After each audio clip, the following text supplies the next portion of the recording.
नमस्कार, माझं नाव गौरी विठ्ठल जय श्री जिल्हा परिषद शाळा कालपत्र गाव आहे. मी इयत्ता 7वी शिकते. मी आज तुम्हाला एका पुस्तकाबद्दल माहिती सांगत आहे. या पुस्तकाचे नाव गंमती जम्मतीच्या गोष्टी आहे. या पुस्तकाचे लेखक गिंतीच्या तीर आहे. या पुस्तकाची किंमत 40 रुपये आहे. याच्यात खूप छान छान गोष्टी आहेत. त्याच्यातली एक गोष्ट खूप छान आहे, ती मला खूप आवडली.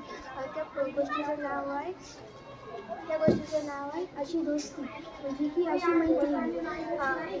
एका गावात मित्र राहत होते. एकाचं नाव होतं जीवा आणि दुसऱ्याचं नाव होतं शिवा. हे दोघं लहानपणापासून मित्र होते. त्यांना लहानपणापासून खूप चांगले गुण होते आणि त्यांना मोठं होऊन शिवाला मोठं होऊन एक बासरी वाजवणारा बनायचं होतं आणि जीवाला मूर्तिकार बनायचं होतं कृष्णाची देवाची. शिवा बासरी खूप छान वाजवत होता, जसं की कृष्ण वाजवतो गाणी. आणि जीवा एक मूर्ती खूप छान बनवत होता कृष्णाची. त्या दोघांना बी कृष्णाला खूप आवड होती आणि ते दोघं मूर्तिकार मूर्ती बनवायची होती. पण त्यांच्या गावातले लोक म्हणत होते की तुम्ही मूर्ती बनवायची नाही, तुम्ही जर मूर्ती बनवली ती अशुभ असेल. पण ते म्हणाले की अंधविश्वास करू नका. पण त्यांचं ऐकलं नाही की तुम्ही अंधविश्वास करू नका, पण तुम्हाला मूर्ती करायला चालते. मी कोणाचंही ऐकू नका. तरी पण ती गावातले लोक त्यांचं काहीच नव्हते ऐकत. शिवा आणि जीवा हे दोघं खूप लहानपणापासून मित्र होते आणि ते संघ जेवायचे, संघ शांत राहायचे, संघ खेळायचे, संघच सगळं करायचे. ती शेतात बी संघ जायची. त्यांची मैत्रिणी खूप मोठी होती. त्याच्या सगळ्या गावात त्या दोघांची चर्चा होत होती.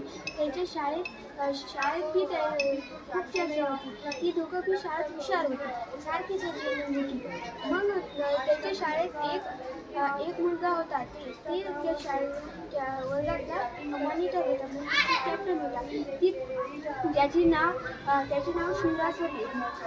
ते म्हणते की माझे सगळेजण ऐकत जाते, शिवा आणि जीवाचं ऐकत जाऊ नका, कारण की ते आपल्याला काय बी सांगतात. माझं ऐकत. मी या वर्गाचा मॉनिटर आहे. पण ते म्हणायचे की तू मॉनिटर असला तरी पण तू आम्हाला बोललं नाही तरी मी आमचं नाव घेत आणि आम्हाला काय बी सांगतो तू, असं म्हणाला. मग त्या शिवराजला खूप राग आला आणि ते म्हणाले की तुम्हाला काय करायचं, मी तुमचं नाव मॅडमला सांगणार, कारण की तू मला खूप तुम्ही दोघं खूप बोलायला. मग तिकडून मॅडम म्हणाली की सगळ्यांना उद्या चाचणी आहे. त्याला आपल्याला 100 गुणांची चाचणी आहे. सगळेजण अभ्यास करून येणे, कारण की ज्याला कमी मार्क पडत त्यांना खूप मोठी शिक्षा होईल आणि ज्याला जास्ती मार्क पडत त्यांना आपण या वर्गाचं कॅप्टन करणार आहोत. मग टीचर गेली आणि मग शिवा म्हणाला की मी या वर्गाचा कॅप्टन बनणार, कोणीही जास्त मार्क पाडायचे नाही.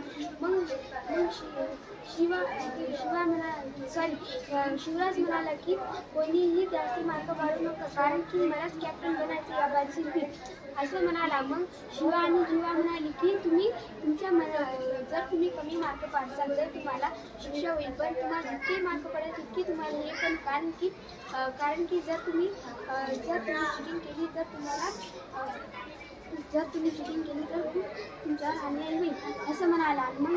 मग शिवा म्हणाला की आपण उद्या खूप अभ्यास करा, उद्या आपल्याला मार्क जास्ती पडले पाहिजे, असं म्हणाला. मग शिवा आणि जीवा घरी गेले. तिकडे त्यांच्या आईने म्हणाले की अरे तुम्ही कुठे गेलते? ते म्हणाले की आम्ही शाळेत गेलते. ते म्हणले की आज शाळा तर लवकर सुटली, याचा कसं काय उशीर झाला?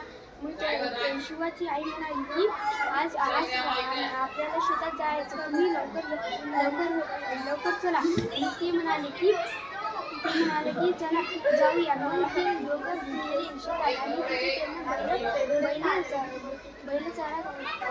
बैला संग खेळले. आणि मग त्याची आई म्हणाली की बैला तुम्ही त्यांच्या संग खेळू नका. मग ते घरी आले. मग दुसऱ्या दिवशी चाचणी होती. मग ते म्हणले चला आपण अभ्यास करूया, या विषयी मास्तर द्यायची. मग त्यांची आई म्हणून जेवून तुम्ही अभ्यास आणि करा. मग ते दोघं जेवणे आणि अभ्यासात बसले. तिकडून जीवाची आई आली. म्हणाली की तू आज दिवसभर घरी नाही आलास, म्हणून तू आज काय म्हणतात तू इकडेच थांब, कारण की आम्ही दोघं बाहेर चाललो 2-4 दिवसासाठी इथे जीवाच्या घरी राह. मग ती म्हणाले हो आई मी थांबतो इथे. मग ती गेले दोघं आणि मग म्हणाले की आपण मूर्ती खूप मोठा. मग ती काही वर्षांनी ते दोघं काही वर्ष झाले. मग ते दोघं खूप मोठे झाले. मग त्यांनी तिच्या आईला सांगितले की आम्हाला खूप मोठा मूर्तिकार बनायचा आहे, म्हणून आम्ही दुसऱ्या बाहेर गावी जायचं. मग ती म्हणाले की हो आई आम्ही जातो, आम्हाला खूप मोठं मूर्तिकार बनायचं आहे, कृष्णाची मूर्ती बनवायची असं म्हणून ते गेले. आणि म्हणाले की मग तिथे दुसऱ्या बाहेर गावी गेले. मग तिथे खूप मोठे मूर्तिकार बनले आणि मग गावात आले. मग त्या गावातल्या खूप लाज वाटत होती की लहानपणी मी आपल्याला सांगत होते की आपण अंधविश्वास करू नका, तरी आपण अंधविश्वास केली. आता आपल्याला खूप परिणाम झालेला आहे. धन्यवाद.